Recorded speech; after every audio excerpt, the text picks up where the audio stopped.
warahmatullahi wabarakatuh. Kembali lagi di channel Seneng Tani bersama saya Titis. Semoga Anda tetap senang untuk menjadi petani. Gimana nih sahabat Seneng Tani semua? Semoga sehat selalu ya dan tetap semangat untuk bertani. Sahabat Seneng Tani, dalam proses budidaya tanaman cabai tentunya tidak selalu mulus. Jadi terkadang kita akan mengalami beberapa kendala, baik itu dalam proses penanaman, perawatan maupun panennya. Dan apalagi jika profesi sebagai petani ini tidak dijadikan sebagai profesi utama, namun hanya sebagai profesi sampingan, tentunya untuk perawatannya pun kita tidak bisa fokus dan tidak bisa maksimal, sehingga terkadang hasilnya tidak sesuai dengan apa yang kita inginkan. Nah, seperti yang dialami oleh petani pemilik lahan di sini, profesi sebagai petani ini hanya sebagai profesi sampingan, jadi untuk perawatan tanaman di sini tidak bisa maksimal, namun sejauh ini untuk pertumbuhan tanamannya masih aman dan juga hasilnya pun bisa tetap seperti apa yang beliau inginkan. Jadi pada kesempatan kali ini kami akan berbagi ilmu yang kita dapat dari lahan ini untuk sahabat Seneng Tani semua, jadi simak video kali ini sampai akhir.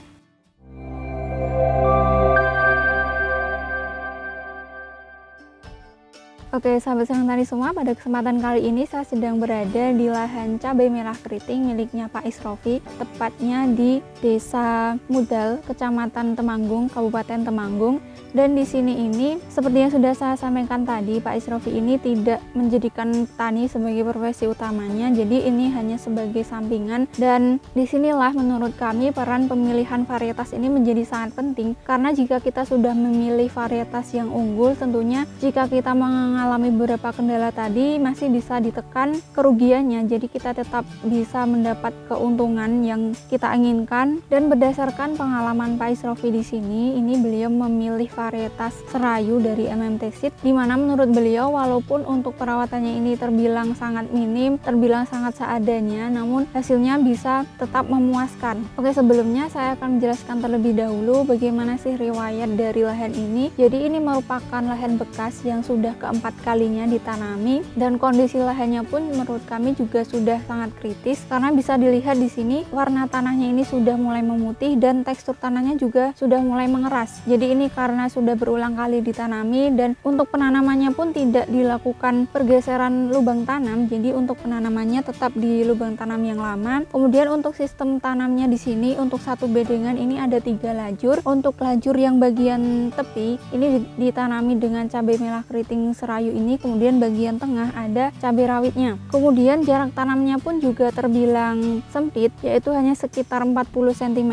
Kemudian masing-masing lubang tanam juga ditanami dengan 2 tanaman. Jadi menurut kami untuk perebutan nutrisi dari dalam tanah ini bisa sangat ketat untuk masing-masing tanamannya, karena jumlah populasinya yang sangat banyak, kemudian jarak tanam yang terbilang sempit. Dan apalagi hal ini diperparah dengan kondisi lahannya sudah kritis karena sudah berulang kali ditanami. Kemudian kondisi cuaca ini juga sangat menentukan, karena ini sudah memasuki musim kemarau, dan tentunya jika sudah memulai memasuki musim kemarau untuk serangan virus bisa sangat merajalela. Apalagi ini merupakan lahan yang berada di daerah dengan ketinggian menengah dan sudah endemik virus. Tadi kami sudah mengamati beberapa lahan di sekitar lahan ini, sudah banyak sekali tanaman yang mulai terserang virus kuning dan sudah habis oleh virus kuning. Namun alhamdulillah di sini untuk serangan virus kuningnya bisa dibilang masih aman. Padahal untuk varietas serayu ini belum tahan terhadap virus kuning, namun ditanam di sebelah lahan yang sudah terserang virus kuning sangat banyak. Ini untuk serangan virus kuningnya bisa dibilang masih minim. Nah, jadi seperti yang sudah saya sampaikan tadi, di sini pemilihan varietas ini bisa sangat menentukan hasil yang kita dapatkan. Apalagi jika kita menanam varietas yang belum tahan terhadap virus di daerah yang endemik virus, ini menurut kami sangat beresiko.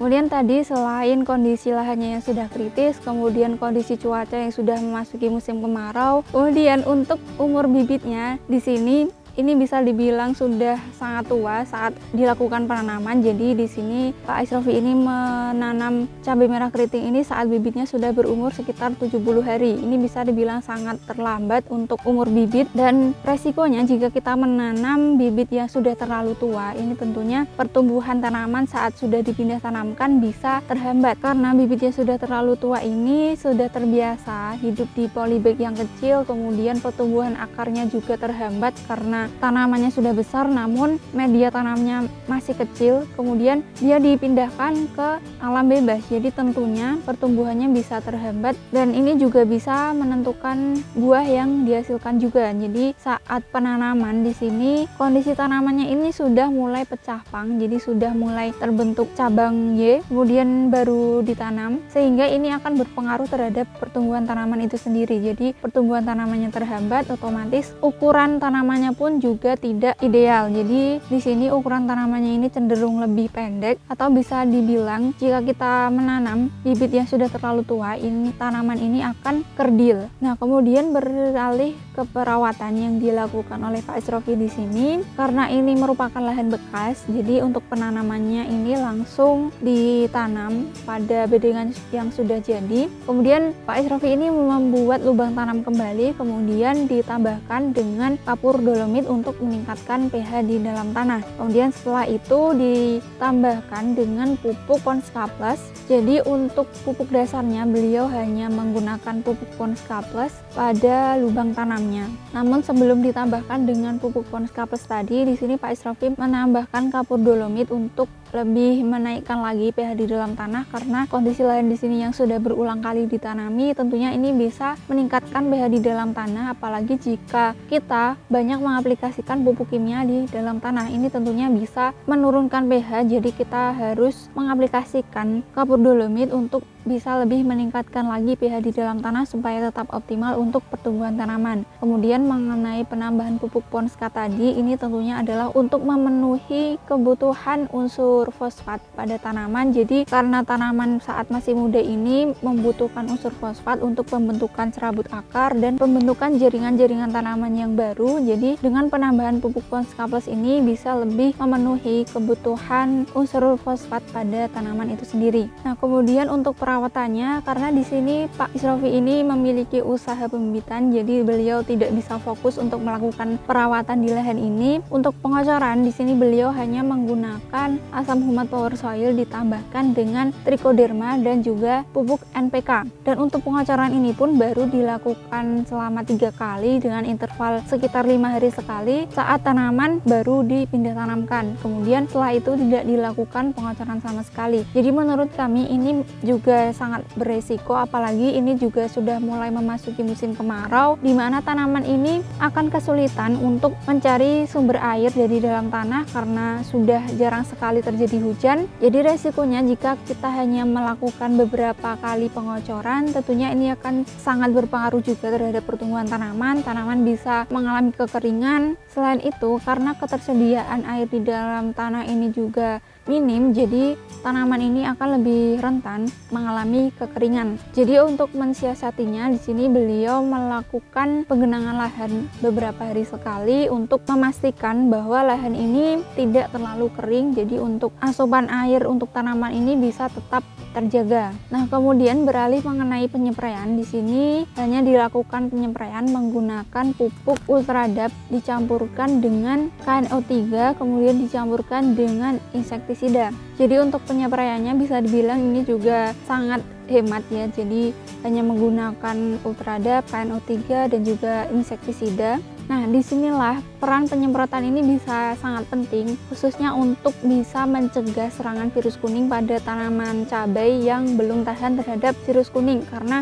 beberapa lahan di sekitar lahan ini sudah banyak sekali yang terserang virus kuning, jadi tentunya resiko tanaman di sini untuk terserang virus kuning juga sangat tinggi. Jadi kita bisa mencegahnya dengan penyemprotan insektisida untuk mengendalikan hama vektor dari virus kuning tersebut. Kemudian untuk pupuk susulan, di sini Pak Isrofi ini menggunakan pupuk susulan berupa Ponska Plus dan juga ditambahkan dengan TSP. Ini lagi-lagi beliau menambahkan beberapa pupuk yang mengandung unsur fosfat untuk tanamannya. Nah, jadi itu adalah beberapa perawatan yang dilakukan oleh Pak Isrofi di sini, dan dengan perawatan yang terbilang sangat minim karena beliau sangat sibuk dengan usahanya, namun bisa dikatakan untuk serangan virus kuningnya di sini bisa sangat minim. Padahal di sini merupakan lahan yang sudah endemik virus dan juga ini varietas rayu ini belum tahan terhadap virus, namun untuk serangan virus kuning di lahan ini masih aman dibandingkan dengan lahan-lahan lain di sebelahnya yang hampir 100% terserang virus kuning. Namun di sini untuk serangan virus kuningnya bisa dibilang masih sangat aman. Ada yang terserang virus kuning namun masih bisa dihitung dengan jari. Dan untuk hasilnya pun di sini varietas serayu ini juga sangat istimewa karena buah dari varietas serayu ini bisa sangat lebat. Jadi dari bagian bawah sampai bagian atas ini potensi buahnya sangat tinggi. Kemudian dari segi ukuran buahnya ini juga disukai oleh konsumen karena lebih berbobot, dan tentunya jika bobot buahnya ini lebih tinggi, keuntungan yang kita dapatkan juga bisa lebih tinggi. Kemudian dari karakteristik tanamannya yaitu ruas batangnya ini pendek, jadi otomatis jumlah buahnya juga semakin banyak. Namun walaupun jumlah buahnya dari bagian bawah sampai bagian atas ini sangat banyak, ukuran buahnya ini masih cenderung stabil.